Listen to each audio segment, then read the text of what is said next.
ये बड़ी समझदारी की बात है कि अपने बिंदु को संभाल कर रखें। साधु जन की वासना शब्द रे संसार, दादू आत्म ले मिले अमर पावन हार है।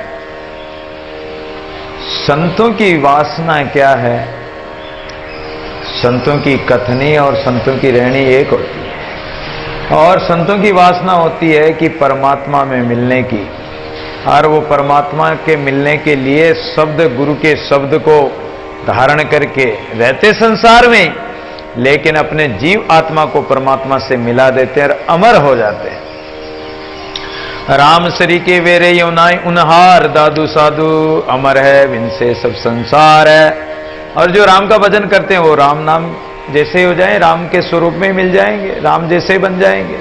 जीव ब्रह्म सेवा करे ब्रह्म बराबर हो, उसके बराबरी हो जाएंगे।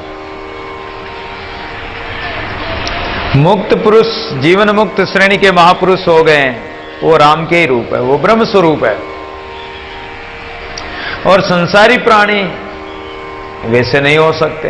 दादू साधु अमर है, साधु तो साधना करके अमर हो गए, अमर गति को प्राप्त हुए, और संसारी प्राणी तो विनाश गति को ही प्राप्त होंगे।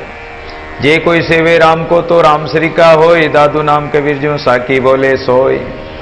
यदि कोई राम नाम का सुमिरन करे, भजन करे, तो वो राम का स्वरूप बनकर और कबीर की तरह, दादू जी की तरह और संतों की तरह, महापुरुषों की तरह वो भी वाणी बोलने लग जाएगा। उसके अंदर भी वो अनुभव वाणी निकलने लग जाएगी।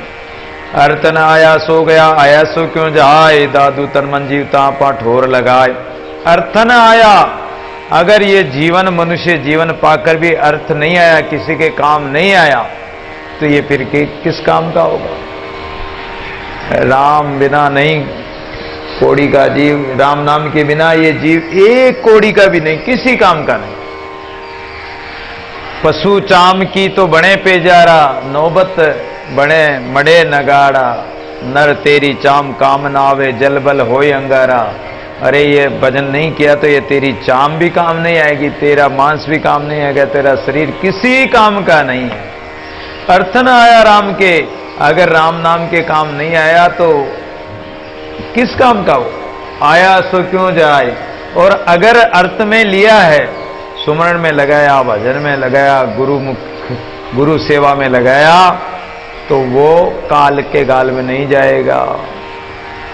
दादू तन मन जीवता, इसलिए जीते जी अपने तन मन को सेवा में लगा। तन की सेवा, मन की सेवा, मन से भजन, तन से सेवा इत्यादि साधन करते करते अपने आपा अहंकार को त्याग करके अपने जीव आत्मा को ठोर यानी निज स्थान परमात्मा में लगा लो।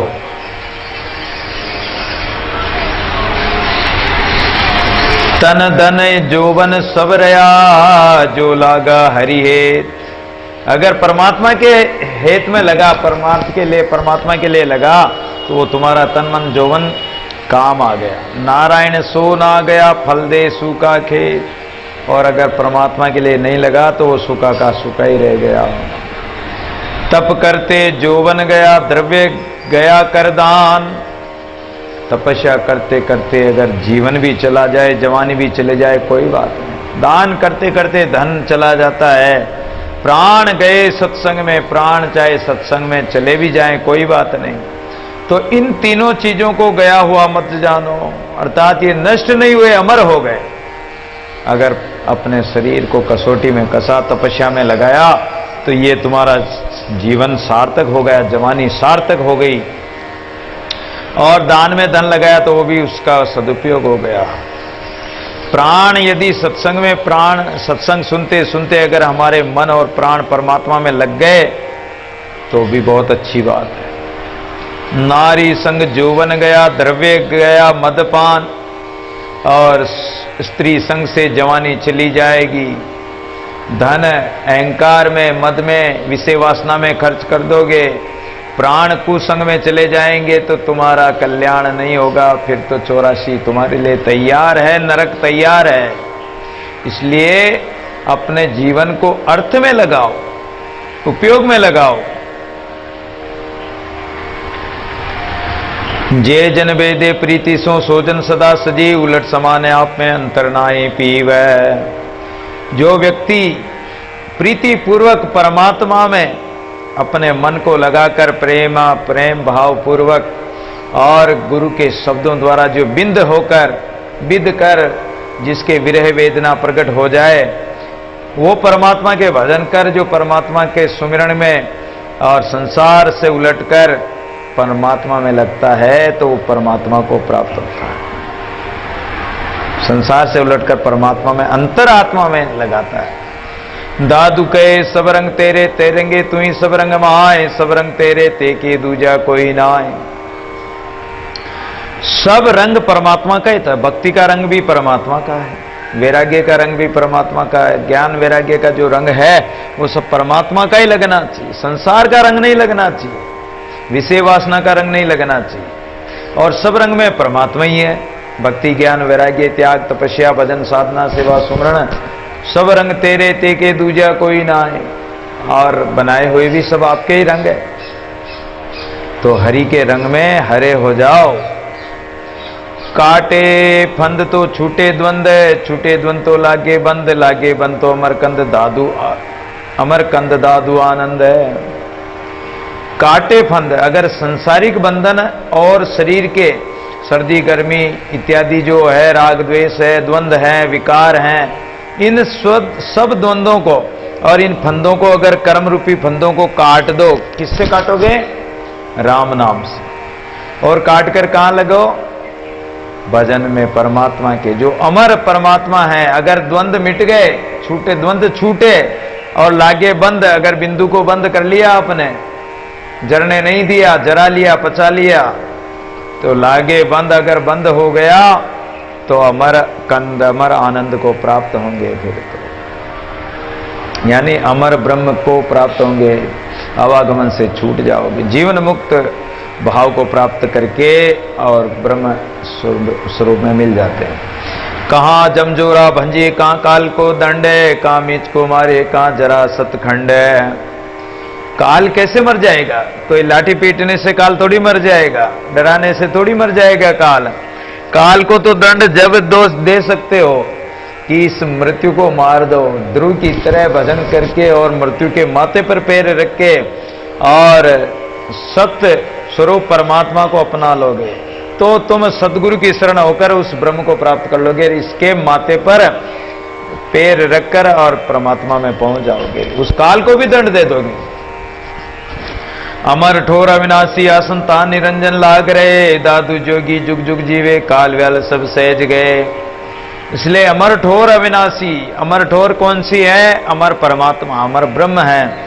तो उस अमर ब्रह्म में ही, उस अविनाशी परमात्मा में अपने आसन को लगा दो, जो अपना मन का आसन है। मन बार बार संसार में जाता है, विषय वासना में जाता है, तो ये आसन उसका आसन नहीं है, ये मृत्यु रूपी आसन उसका आसन नहीं है, परमात्मा आसन है, जहां अजर अमर परमात्मा विराजमान है। उस निरंजन परमात्मा से लगे रहो। और जो योगी लगते हैं वो जुग जुग जीवे, वो तो अजर अमर हो जाता है, काल व्याल उसके सब नष्ट हो जाते हैं। रोम रोम ले लाई ध्वनि ऐसे सदा खंड है, दादू अविनाशी मिले तो जमको दीजिए दंड है। इसलिए फिर तो साधना करते करते और ऐसी परिपक्व अवस्था आती है कि साधना की परिपक्व अवस्था में रोम रोम से जपा जाप होने लगता, अखंड एक रस राम नाम सुमिरन होने लगता। फिर और उस अविनाशी परमात्मा से मिलकर काल के तो बेचारे के लात मार सकते हो। फिर तो आप काल को ऐसा दंड दोगे कि काल आपके पास आएगा ही नहीं, डर के मारे नहीं आएगा। खट चक्र पवना फिरे 6 सहस्त्रिक 20, जोग अमर जम को गिले दादू विश्वा 20 है। इसलिए जो 6 चक्र है हमारे नीचे के, इन 6 चक्रों में हमारे जो श्वास है ये चल रहा है। इस श्वास की गति को इन चक्रों का भेदन करने में, चक्रों को चेतन करने में लगा दो और चेतन करके ऊपर 6 चक्रों से ऊपर जो 7वां चक्र सहस्त्र दल है, सहस्त्रार है, उसमें पहुंच जाओ। नहीं तो ये तुम्हारे 6 सहस्त्र 21,620 श्वास प्रतिदिन निकल जाते हैं। इसलिए योगी लोग उस अमर योग परमात्मा से मिल जाते हैं। या नहीं तो ये काल यमराज गिल जाएगा अगर ऐसा नहीं किया तो। दादू जुरा काल जमन मरण जा जा जीव जाए, भक्ति प्राण लीन मन ताको काल न खाए। शरीर की अवस्था आती है, बाल अवस्था बीतती है, किशोर अवस्था बीत जाती, जवानी आ जाती है, फिर लास्ट में जरा अवस्था आ जाती, बुढ़ापे की अवस्था आ जाती है। शरीर जरा जीर्ण हो जाता है, जर्जीर्ण हो जाता है, जर्जर हो जाता है। जैसे वृक्ष जर्जरित हो जाता है, मटकी पानी की जरती है, उसमें कहीं छेद हो तो पानी जर जाता है, ऐसे ही बुढ़ापे में शरीर की गति हो जाती है। और काल अचानक आ जाता है, फिर तो जन्मना मरना इस जीव का छूट ही नहीं सकता। ये जहां भी जाएगा, जिस योनि में जाएगा कर्मानुसार, इसके काल पीछे ही लगा रहेगा। और यदि भक्ति प्राण लीन मन, अगर भक्ति में लग गया, राम नाम के प्राण हो गया, तो फिर काल न खाए, उसको काल नहीं खाएगा। मरना भागा मरणते, दुखे नाटा दुख, दादू भय सो भय गया, सुखे छूटा सुख है। मरना भागा मरणते, मरना कब भाग सकता है? ये मरने का डर कब खत्म हो सकता है? जो जीवन मुक्त महापुरुषों की शरण होकर और मरने के भाव को नष्ट कर दे, जन्म मरण के चक्कर को ही मेट दे। अरे कब मिटेगा? कि साधना द्वारा, ज्ञान द्वारा और गुरु के उपदेश द्वारा इस मरने को ही मिटा दो। मरना भागा मरणते, और मरना कब भागेगा? जब आप जीवन मुक्त हो जाओगे, मृत्यु को जीत लोगे, तब मरना अपने आप ही भाग जाएगा, वो आएगा नहीं आपके पास, मरने का डर ही नहीं रहेगा। फिर तो दुखे नाता दुख, और दुख भी कब जाएगा? कि आप थोड़ी सी साधना करोगे, थोड़ा सा दुख उठाओगे, थोड़ा सा कष्ट उठाओगे, तो आपका ये जो सांसारिक जीवन मरण के जो 84 लाख योनियों का दुख है, ये नष्ट हो जाएगा थोड़े से कष्ट उठाने से। दादू भय सो भय गया, और भय भी संसार में अनेक भय हैं, लेकिन हरि गुरु संतों के संग से और उनके सत्संग से, उनके ज्ञान के संग करने से, सत्संग करने से ये भय काल रूपी जो भय हैं, ये भी नष्ट हो जाएगा। सुखे छुटा सुख है, इस रीति से हे पुरुषों, विशेष सुखों से छुटकारा पाने के बाद अखंड ब्रह्मानंद सुख की प्राप्ति होगी। ये संसारिक सुख, क्षणिक सुख, ये अपने आप छूट जाएंगे। जीवित मिले सो जीविते मुए मिल मर जाए, दादू दोनों देख कर जय जाना तय जाए। तो जीवित अवस्था में ही परमात्मा में मिल जाओ तो तुम्हारा जीवन सार्थक है, उसमें मिलना तभी सार्थक होगा। इसलिए संसारी प्राणी देखते देखते, तुम्हारे देखते देखते, अरे तो संसार में जाएंगे, और तुम अगर जीते जी मिल गए परमात्मा, तो इनके देखते देखते तुम, अब दोनों रास्ते तुम्हारे हाथ है। जीते जी तुम परमात्मा में मिल सकते हो, और मरने के बाद तुम सोचते हो कि मरने के बाद मिलेंगे, तो मरने के बाद तो मिलेंगे नहीं, जीते जी परमात्मा का भजन कर मिल सकते हो। तो दोनों बात आपके हाथ में है। आपको जो अच्छा रास्ता लगे, जय जाने तय लाए, जहां आपको जाना है वो रास्ता आपके हाथ में है, आप चुन लो। दादू साधन सब किया जब उन्मन लागा मन, दादू सुस्थिर आत्मा यूं जुग जुग जीवे जन। साधन सभी करते हैं, और सब साधनों को करके देख लो, नहीं किया तो करके देख लो, और कर रहे हो तो अच्छी बात है। लेकिन सब साधनों का सार क्या है? कि अपने मन को उन्मनी अवस्था में लगाओ, उदासीन होकर संसार विषय वासना से, और अपने मन को उस जीव आत्मा को परमात्मा में स्थिर करो। और इस प्रकार यदि आपने किया तो जुग जुग जीवे जन, फिर तो वो जुगों जुगों तक अजर अमर गति को प्राप्त हो जाएगा। वो रहते से ती लाग रहो तो अजरावर होय, दादू देख विचार कर जुदा न जीवे कोई। संसार माया नश्वर है, प्रतिक्षण नाश की ओर जा रही है, परिवर्तन हो रहा है, बदल रही है, एक दिन नष्ट हो जाएगी।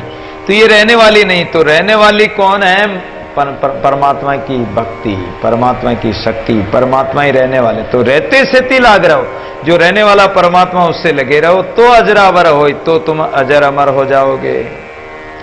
दादू देख विचार कर जुदा न जीवे कोई, इसलिए विचार करके देख लो परमात्मा से विमुख कोई सजीवन नहीं हुआ, अमर नहीं हुआ है।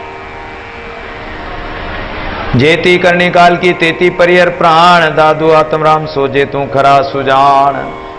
और काल की गति को तो आप जानते ही हो, काल तो कभी भी उठा सकता है। निषिद्ध कर्म करोगे, बुरे काम करोगे, पाप कर्म करोगे तो काल तो उठा ले जाएगा। तेती परिहर प्राण, इसलिए हे प्राणी इन सब कर्मों का त्याग करके दादू आत्म राम सो, उस आत्म स्वरूप परमात्मा के प्राण होकर, और अगर तू ज्ञानी है, समझदार है, तो खरे सच्चे परमात्मा से जुड़ जा। और जो जुड़ने वाला वही खरा है, सच्चा है, ज्ञानी है, समझदार है। विष अमृत घट में बसे विरला जाने कोय, जिन विष खायते में अमर अमी सोय। इस घट में ही हमारे विष जहर बसता है, विषय वासना रूपी विष, और अमृत भी इसी में राम नाम रूपी। अगर राम नाम का सुमिरन करते हो तो ये अमृत है। इसलिए इस बात को कोई विरला ही जानता, कोई गुरुमुखी होगा वही जानता है। जिन विष खाया थे मुझे, और जिन्होंने विष जहर खाया तो वो तो मरेंगे ही मरेंगे, और जिन्होंने अमृत पिया है वो अमृत पीने से अमर हो जाएंगे। अमृत रूपी राम जी विष रूपी जो विकार, तुलसी गुरु के ज्ञान में लागे मुआ संसार है। दादू सभी मर रहे जीवे नाई कोई, सोई कहिए जीवता जे कलेजरावर होई। सारा संसार राम से विमुख प्राणी सब मरे।